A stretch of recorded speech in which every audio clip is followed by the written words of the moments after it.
봄 성수기를 맞아 그동안 잠잠하던 강남권 분양이 시작됐습니다. 앞으로 강남권 재건축 사업 인가는 쉽지 않을 것이란 전망이 나오면서 수요자들의 관심이 분양시장으로 쏠렸습니다.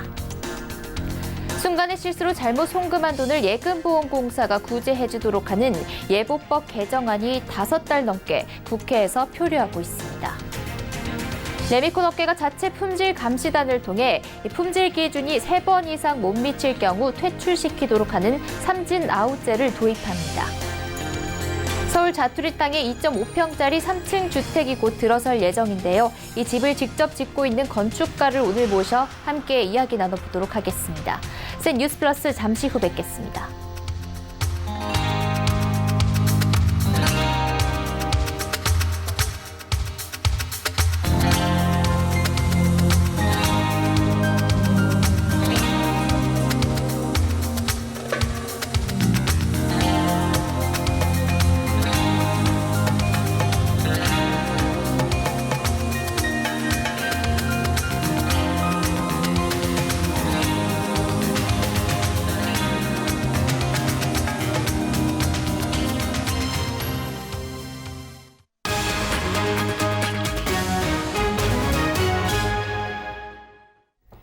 시청자 여러분 안녕하십니까? 센 뉴스 플러스 양한나입니다. 본격적인 봄 성수기를 맞아 건설사들이 전국 곳곳에서 모델하우스를 열고 분양에 나섰는데요. 그동안 공급이 뜸했던 강남권에서도 대형 건설사들이 잇따라 분양을 시작합니다. 유민호 기자가 현장을 다녀왔습니다. 서울 강남구 대치동에 자리 잡은 한 모델하우스. GS건설이 서초구에 있는 방배경남 아파트를 재건축해 짓는 방배그랑자이 분양 현장입니다. 역세권 입지에 이번 주 단지 주변으로 서리풀 터널이 뚫리면서 수요자의 발길이 몰렸습니다. 관건은 분양가. 이 단지의 3.3제곱미터당 평균 분양가는 약 4,700만 원에 달합니다. 가장 작은 평형도 분양가가 10억 원이 넘어 중도금 집단 대출을 받을 수 없습니다. 건설사 연대보증도 제공하지 않지만 GS건설은 완판에 자신감을 내비쳤습니다. 차별화된 상품성이 워낙 좋다 보니까 그걸로 어필을 하면 조기에 그래도 분양을 종료할 수 있지 않을까 이렇게 생각은 하고 있습니다. 같은 날 현대건설도 DH 포레센트 모델하우스를 열고 분양에 나섰습니다. 이 단지도 강남구 일원동 일원대우 아파트를 재건축해 공급하는 곳입니다. 3.3제곱미터당 평균 분양가는 4,500여만 원으로 책정됐습니다. 다음 달 삼성물산도 강남구 삼성동에서 레미안 라클래시를 분양할 예정입니다. 강남권 핵심 입지에 들어서는 만큼 3.3제곱미터당 평균 분양가가 5천만 원에 육박할 것이란 전망이 나옵니다. 이들 단지는 높은 분양가에도 대형 건설사가 시공에 나서고 수요가 많은 강남권에 들어서는 만큼 무난한 청약 성적표를 받아들일 것이란 관측이 나옵니다. 여기에 최근 박원순 서울시장이 강남권 재건축 사업 인가는 앞으로 어려울 것이란 뜻을 내비치면서 희소성도 높아진 상황입니다. 다만 강남 4구 아파트 값은 27주 연속 내림세를 이어가고 있어 과거만큼 높은 시세 차익을 기대하긴 어려워 보입니다. 서울경제TV 유민호입니다. 인터넷과 모바일 뱅킹이 편리하긴 하지만 계좌번호를 잘못 눌러 엉뚱한 데 돈을 잘못 보내는 차고 송금도 늘고 있습니다. 현행법상 일단 이체된 돈은 받은 사람의 소유이기 때문에 자발적으로 돌려주지 않는 이상 소송을 해야지 돌려받을 수 있는데요. 예금보험공사를 통해 소송 전에 차고 송금을 구제하도록 하는 법안이 발의됐는데 5달 넘게 국회에서 잠자고 있습니다. 고현정 기자입니다. 환경단체에서 일하는 A씨는 독일 출장을 준비하던 중 계좌번호를 잘못 입력해 100만 원을 알 수 없는 계좌로 송금했습니다. 이런 경우 수취은행을 거쳐 수취인으로부터 직접 돈을 돌려받거나 부당이득 반환 소송을 해야 하는데 A씨는 어떠한 조치도 취할 수 없었습니다. 돈이 송금된 계좌의 주인이 미국인인데다 3년간 해당 계좌를 사용하지 않아 수취은행조차 수취인의 주소를 몰랐기 때문입니다. 금융당국에 따르면 이 같은 차고 송금은 매년 약 7만 건 이상 발생하고 있고 이 중 절반은 돈을 돌려받지 못하고 있습니다. 이렇게 한 번 실수로 잃게 된 돈의 규모는 지난해에만 1,115억 3,300만 원에 달합니다. 돈을 돌려받는 과정에서의 소송 비용 등 사회적 낭비를 줄이기 위해 예금보험공사가 차고송 금액을 우선 보호해주는 내용의 법 개정안이 지난해 말 발의됐지만 여전히 국회에 계류돼 있습니다. 우선은 공적인 기관에서 차고송금 문제를 갖다가 해결해주고 공적인 기관에서 법리적으로 해결하는 방법을 갖다 찾아보자는. 금융당국도 차고송금 문제를 은행 등의 사전 규제로 풀기보다는 예금보험공사의 사후 규제로 보완하는 게 실제 금융업 혁신에도 도움이 된다고 봤습니다. 송금 절차를 굉장히 까다롭게 한다든가 여러 가지 안전장치를 두면은 획기적으로 줄일 수는 있지만 그만큼 또 국민들의 편의는 줄어들 겁니다. 그래서 이 부분은 그 사전적인 규제보다는 그 차고송금으로 인해서 나타나는 문제들 이거를 좀 보완하는 방향으로 접근하는 게 바람직하지 않나. 또 일정 금액 이하의 차고송금에 대해서만 예금보험공사가 피해를 구제해주는 만큼 추가 재정 투입은 없을 것이라고 강조하면서 일각에서 제기된 재정 부담이 가중된다는 지적에 대해 선을 그었습니다. 금융위원회는 이 법이 통과되면 현재 반환되지 않고 있는 차고송금 건의 약 82%가 구제될 것으로 내다봤습니다. 서울경제TV 고현정입니다. 굳지 않은 상태로 배달되는 콘크리트를 레미콘이라고 합니다. 이 레미콘은 시멘트와 자갈, 물 등을 섞는 배율에 따라 강도가 달라지는데요. 최근 일부 업체에선 값싼 토사를 이용하는 등 불량 문제가 발생하면서 업계가 나서 품질 감시단을 만들고 광급 삼진 아웃제를 도입하기로 했습니다. 김혜영 기자입니다. 레미콘 업계가 자체적인 품질 강화에 팔을 걷어붙였습니다. 불량 레미콘을 뿌리 뽑기 위해 삼진아웃제와 마일리지 제도 등을 도입합니다. 우선 삼진아웃제는 자체적인 품질 감시단을 만들어 전수조사에 나서고 만약 3번 이상 품질 기준에 미달할 경우 공공조달 등 광급에서 제외한다는 겁니다.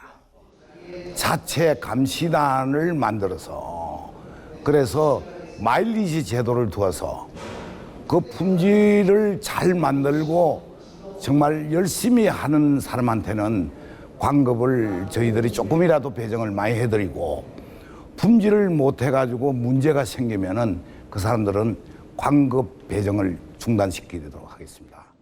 이번 조치는 일부 업체에서 불거진 문제로 업계가 영향을 받는 것을 차단하기 위한 것입니다. 최근 몇몇 업체가 모래를 대신해 값싼 토사를 사용하는 등 불량 레미콘을 납품해 문제가 된 바 있습니다. 콘크리트 품질이 확보되어야지 시공성, 내구성 등이 확보되어서 그 사용자들 그러니까 즉 국민들이 안전하게 주거할 수 있는 환경이 된다고 말씀드릴 수 있습니다. 레미콘은 아파트를 짓거나 건물을 지을 때 건설 현장에서 빼놓을 수 없는 핵심 자재입니다. 건물을 지탱하는 구조재 역할을 하는 만큼 품질은 건물의 안전성과 직결됩니다. 한편 한국레미콘공업협동조합연합회는 650여 개에 달하는 업체의 품질 실장들을 불러 모아 양질의 재료 사용과 품질의 중요성을 다시 한번 각인시키는 등 교육도 마련했습니다. 이와 함께 연합회는 품질 저하의 요인으로 지목되는 레미콘 단가도 적정 수준을 찾을 수 있도록 개선 방안을 마련할 계획입니다. 서울경제TV 김혜영입니다.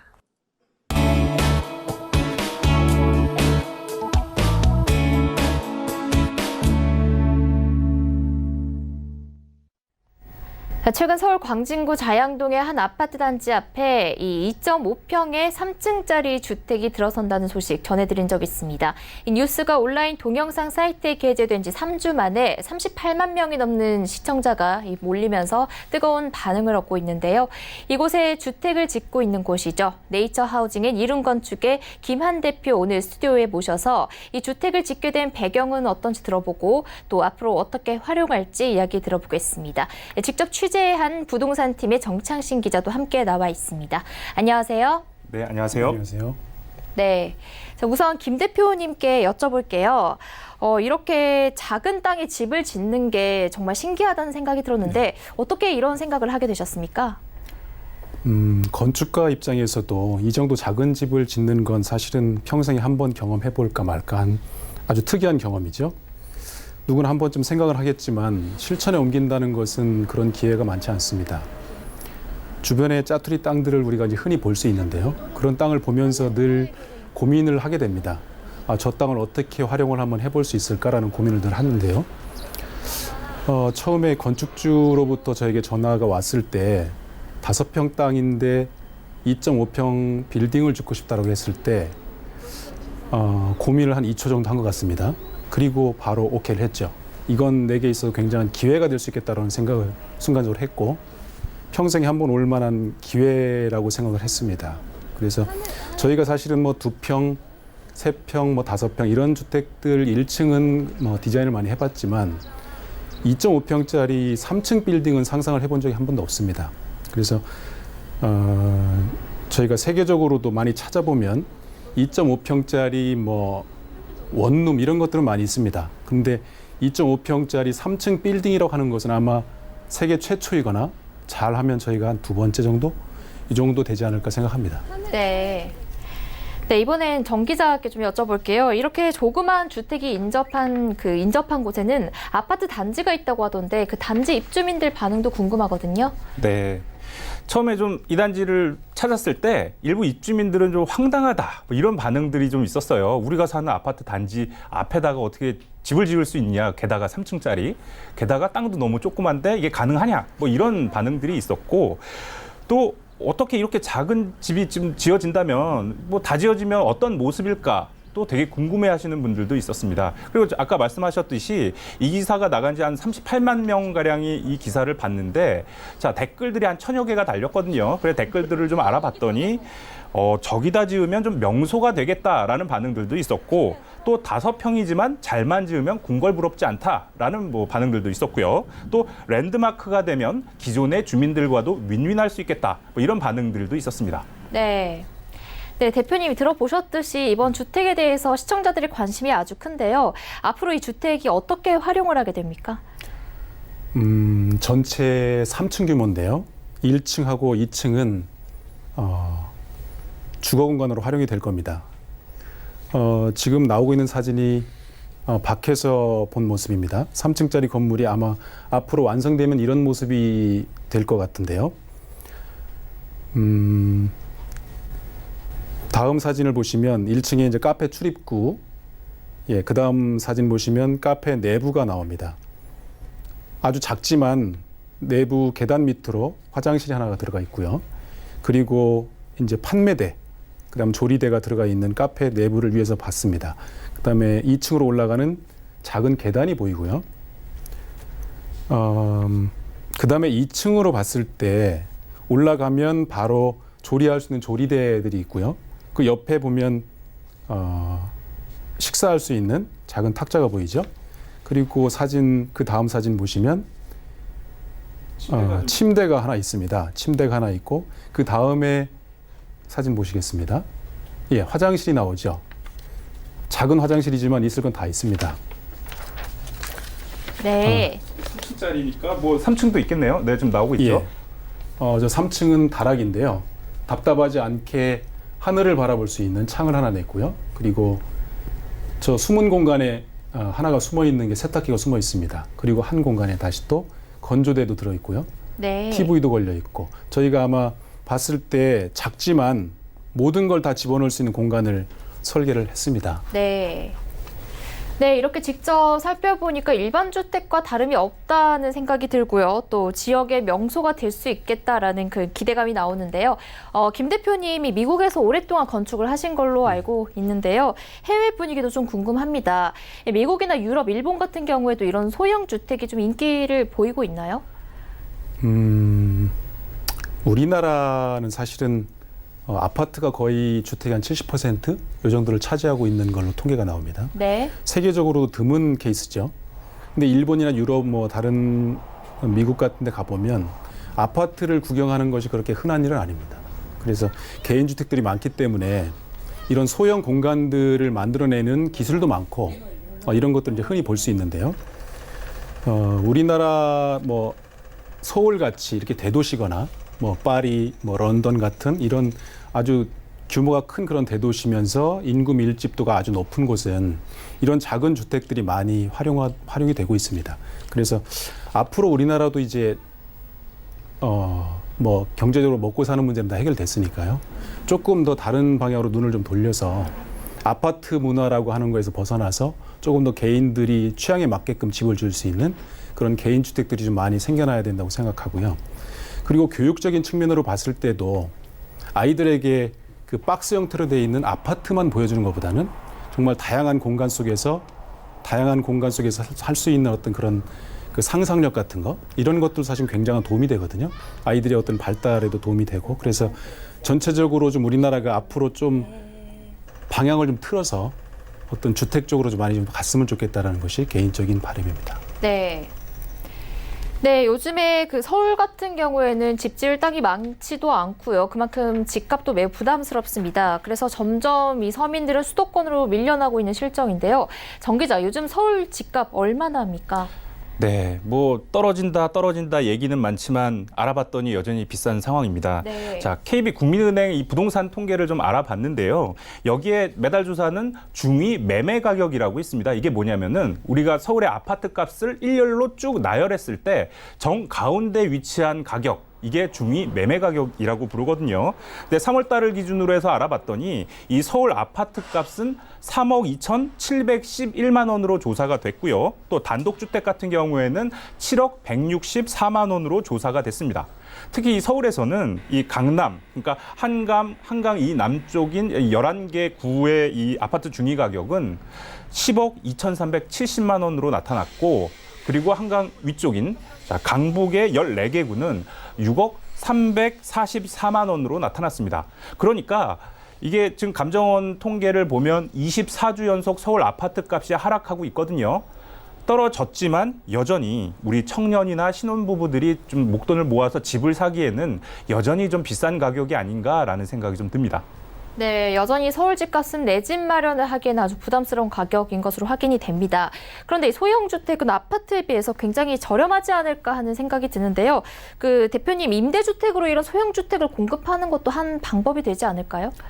네, 모두들 사실 청년주택 뭐 말들을 많이 하지만 막상 청년들이 집을 얻으려고 하면 보통 뭐 100대 1, 200대 1 이렇게 됩니다. 거의 불가능한 얘기죠. 현재 그 저희가 준비한 사진 보시면 나와 있는 사진이 청년주택 1호 저희가 이름을 붙이기를 라일락이라고 붙였는데요. 이 주택이 민간 주도 청년주택의 출발점이 됐으면 하는 바람이 아주 많습니다. 활용도가 많이 떨어지는 소규모 아주 작은 땅들을 가지고 있는 분들이 좀 생각의 전환을 해서 그곳에 아주 작은 주택을 져서 우리가 활용할 수 있는 방안을 좀 생각했으면 좋겠습니다. 그러니까 예를 들면 100평 땅에 집을 하나 짓는 것보다 100평 땅에 5채, 10채를 짓는다는 건 생각만 해도 너무 재밌지 않겠습니까? 그래서 서울에 있는 그 작은 땅들을 가지신 분들이 좀 활용도를 많이 높일 수 있으면 좋겠고요. 네. 예. 네. 그렇다면 이 소형 주택을 좀 지어보고 싶다 하시는 분들도 있으실 것 같아요. 이 땅 주인 입장에서 또 개발 가이드가 필요할 것 같은데 만약에 한 10평짜리 땅을 가지고 있다고 하면 그 땅 주인이 이런 소형 주택을 지어서 팔거나 뭐 임대를 하면 수익이 어느 정도 될 수 있을까요? 가장 어려운 질문인데요. 네. 예. 건축비를 사실 평당 얼마라고 얘기하기는 너무 힘듭니다. 네. 뭐 마감재, 구조재, 뭐 그다음에 땅 여러 가지 이제 복합적인 요소가 이제 서로 이제 만나야만 이게 가격이 결정되는 건데요. 사실 그 시청자분들이 많이 궁금해하실 것들이 일단 뭐 가격이겠죠. 그래서 일반적으로 사실 큰 문제가 없다고 봤을 때 평당 한 500만 원 정도면 건축은 가능합니다. 근데 이제 건물이 들어설 자리, 뭐 건물의 크기에 따라서 이제 많이 좀 달라지긴 하겠지만 큰 차이는 없을 것 같고요. 수익이라고 하면 주변의 시세, 그다음 건물의 용도, 구매자와 판매자의 필요에 따라 이제 결정이 되겠죠. 하지만 짜투리 땅이라고 하는 전제를 놓고 봤을 때 일반적으로 활용도가 떨어지기 때문에 집가는 많이 싸게 구입할 수 있을 것 같습니다. 그러면 큰 주택을 우리가 하는 것보다는 훨씬 더 수익 면에서 더 뛰어나겠죠. 그다음에 판매나 뭐 이런 것들이 훨씬 더 수월할 수 있습니다. 그래서 우리가 예전에 회사에서 서울의 낡은 주택, 뭐 20평, 15평 이렇게 되는 30년에서 40년 된 주택들을 저희가 이제 찾아서 이거를 리모델링 했을 때 수익을 한번 따져본 적이 있습니다. 결과를 봤을 때는 굉장히 가능성이 있고 또 수익성이 굉장히 높더라고요. 그래서 사실은 이게 국가적으로도 도시를 다시 또 만들어내는 것보다는 재생이라는 개념으로 봤을 때 이 집을 부셔서 다시 짓는 것보다는 낡은 주택을 다시 수리해서 쓰는 것이 훨씬 더 자원 활용면에서 좋고요. 그다음에 가지신 그러니까 그 건축주 입장에서도 굉장히 수익성이 뛰어난 건 사실입니다. 그 관에서도 어떻게 보면 허가를 받기도 쉽고 그다음에 뭐 서울시에서도 아마 그런 것들을 많이 정책적으로 지원하는 것 같고요. 그래서 이 방송을 보시는 분들이 혹시 내가 집을 다 부시고 다시 져야 되겠다라고 생각하시는 분들 계시면 좀 생각을 바꾸셔서 이 집을 다시 수리해서 한번 해봐야 되겠다는 생각을 하는 것도 어떻게 보면 좋은 방향이라고 생각합니다. 네. 네, 최근 서울 한 자투리 땅에서 2.5평짜리 3층 주택을 지어서 화제를 모으고 있는 김한 네이처하우징의 이룬건축 대표님과 이야기 나눠봤는데요. 작은 집이지만 내 집 마련을 어려운 이 청년들이 꿈을 꿀 수 있는 공간인 이런 소형 주택이 앞으로도 많이 만들어질 수 있길 기대해 보겠습니다. 오늘 출연해주신 김한 대표와 정창신 기자 감사합니다. 네.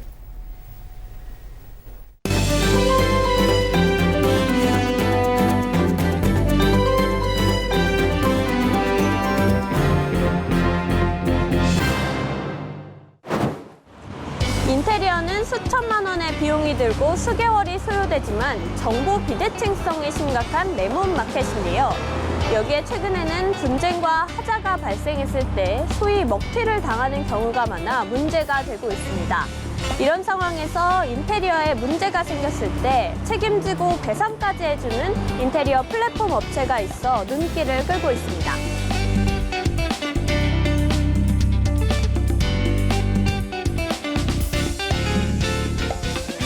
결혼을 앞두고 있는 김선주 씨. 인테리어 O2O 플랫폼 인스테리어를 통해 신혼집 인테리어를 했습니다. 중문으로 가로막혀 좁게 있던 거실과 안방을 하나로 터 집이 넓어 보이는 효과를 냈습니다. 인스테리어가 업체를 소개해줄 뿐만 아니라 1대1로 전문가 상담 서비스까지 해준 덕분이었습니다. 구조가 너무 이상해서 되게 엄두가 안 났었거든요. 근데 이제 인스테리어에서 매니저님께서 좀 약간 저의 취향을 맞춰가지고 이렇게 뭐 방 구조를 이렇게 해보자. 그리고 벽을 이렇게 가벽을 만들어서 이렇게도 해보자. 이것저것 조언을 되게 많이 해주셨어요. 뿐만 아니라 시공 이후 세탁기가 들어가지 않는 하자가 발생하자 플랫폼 업체인 인스테리어에서 책임지고 조치를 취해줬습니다. 근데 다른 데 보면 AS를 안 해주신 데가 많더라고요. 근데 여기는 책임 시공을 끝까지 100% 해주셔가지고 그게 너무 좋더라고요. 인테리어 시장은 노후주택이 증가하면서 계속 커지고 있습니다. 하지만 이에 따라 인테리어로 인한 분쟁도 늘고 있는 상황입니다.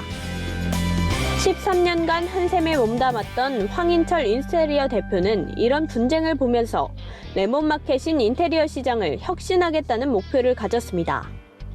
인테리어 공사를 실제 소비자로서 이제 경험을 해봤는데요. 해보니까 굉장히 어렵더라고요. 신뢰할 수 있는 정보가 거의 없고 또 그것들을 찾는데 너무 시간들이 많이 소요가 되더라고요. 생각을 해보니까 그런 사람은 거의 없더라고요. 이제는. 인스테리어는 이른바 먹튀, 자재 바꿔치기, AS 미해행과 같은 3대 사고가 발생하면 100% 책임을 집니다. 문제가 생기면 인스테리어가 직접 비용을 들여 조치를 하고 인테리어 업체에게 후 정산을 받는 겁니다. 이렇게 책임자를 실시하다 보니 플랫폼에 입점할 업체 선택도 까다롭게 하고 있습니다. 창립 후 지난 2년간 1,066건을 시공했지만 컴플레인은 단 3건에 불과했습니다. 인테리어 업체와 거래하는 브랜드 업체들, 대기업들의 평판을 조회를 해서 검증을 하게 되고요. 두 번째로는 소비자 평판까지 저희가 조회를 합니다. 마지막으로 이제 현장 실사를 통해서 적절 평수를 가지고 있는지, 그다음에 포트폴리오가 좋은지 이런 부분들을 다 반영해서 입점하고 있습니다. 뿐만 아니라 견적이 투명하게 공개되고 1대1 전문가 상담 서비스도 제공해 업체 선정과 자재 선택 등 고객이 알기 힘든 내용에 대해서도 도움을 줍니다. 이렇게 인테리어 구조를 혁신하자 고객들의 관심도 높아지고 있습니다. 인스테리어는 지난해 10월 월 매출 25억 원을 돌파했고 매 반기별로 2배씩 매출 성장을 기록하고 있습니다.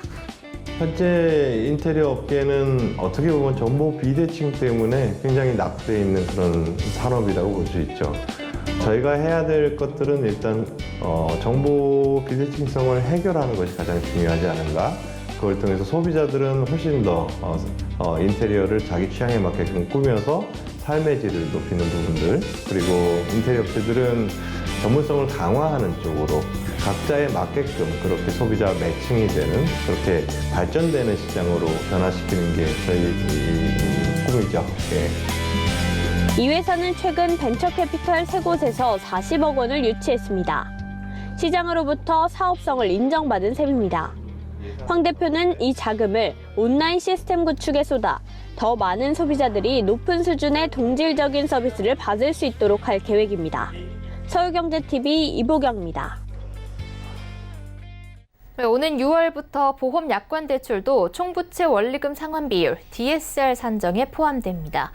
금융위원회는 보험권 약관 대출 정보도 다른 대출과 마찬가지로 신용정보원을 통해 활용되도록 하는 신용정보 감독규정 개정안을 행정 예고한다고 밝혔습니다. 이에 따라 보험 약관 대출 정보는 예고기관과 규제개혁위원회 심사를 거쳐 5월 중 전 금융권에 공유됩니다. 보험 약관 대출은 가입자가 내는 보험료를 담보로 해지 환급금의 50에서 95% 범위에서 돈을 빌리는 제도입니다. 금리는 6에서 9%로 은행보다 높은 수준입니다. 작년 말 기준 약관 대출 잔액은 약 64조 원으로 전년 말 59조 원에서 5조 원 늘었습니다. 약관 대출은 은행 예적금 담보대출과 달리 보험 약관에 따라 별도의 심사 없이 대출이 가능해 이용자들이 꾸준히 늘어나는 추세였습니다. 금융위는 이번 정보 공유 확대로 금융 소비자에게 예기치 못한 불이익이 발생하지 않도록 신용정보의 DSR 활용에 관한 세부 방안을 마련하고 금융사에 대한 지도 감독 등도 강화하겠다고 밝혔습니다. 현대해상이 전동 킥보드 공유 서비스 대시를 운영하는 대시 컴퍼니와 함께 킥보드 사고 관련 보험 상품 개발에 나섭니다. 두 회사는 킥보드 관련 사고를 조사하고 운행 데이터를 분석해 보험 상품을 개발하는 등 다양한 형태의 협업을 진행합니다. 전동 킥보드는 최근 이용자가 급격히 증가하며 사고도 크게 늘어 이와 관련한 보험 상품의 필요성이 대두돼 왔습니다. 한국소비자원에 따르면 2015년부터 2018년까지 최근 4년간 전동 킥보드 관련 사고는 총 528건이었는데 절반이 넘는 233건이 지난 한 해 동안 발생했습니다. 특히 운전 미숙으로 인한 운행사고 외에도 배터리 불량 등으로 발생하는 화재 사고도 22건 발생한 바 있습니다. 뉴스 플러스 여기까지입니다. 시청해주신 여러분 고맙습니다.